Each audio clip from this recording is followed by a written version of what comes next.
American agriculture is known the world over for its quality, abundance, and variety. You name it, chances are someone's growing it. Jason Schultz found a veritable cornucopia in the tropical climes of Florida, where they grow more than 500 varieties of exotic edibles.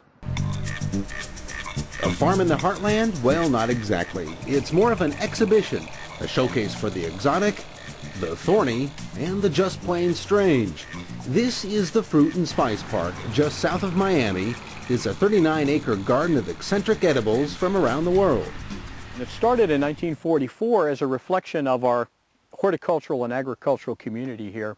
Literally, when this place was homesteaded in 1900, people immediately came here and began to plant avocados and mangoes and bananas and papayas. The park's crops, if you will, have grown considerably more exotic in the years since.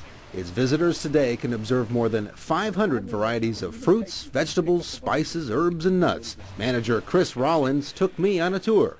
So what do we have here? This is a black sapote, the chocolate pudding fruit from Guatemala and southern Mexico. And you can tell it's a persimmon because it's got this little cap around the top here. And look how organic it is with all those ants running around. But now this one would need a day or two to ripen. And you've got one you can show us to see what's inside. We've got a ripe one right here. We'll cut this guy open, this persimmon. We'll see why it's called chocolate pudding fruit, I guess, right? Well, I hope so. Yeah, this was a good one. Holy cow. Looks like chocolate pudding. Yeah. With some seeds. Well, and now I wish it tasted like chocolate. It's very sweet and it's pleasant. One of the favorite things is to mix it with Cool Whip, and it tastes and looks just like chocolate mousse.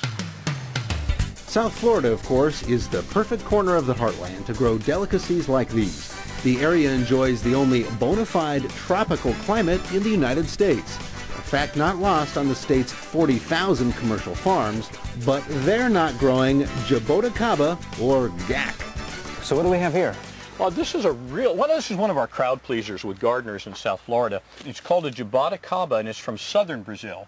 And the fruit are actually right on the trunk? Yeah. Now, botanists call this a cauliflorous flowering habit because the flowers are precede the fruit, of course, and they come right out of the trunk from all these little knobs that you see. Wow. And this tree will fruit as many as 5 times a year.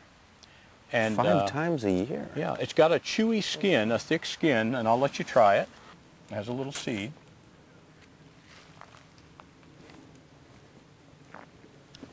Well, what do you think?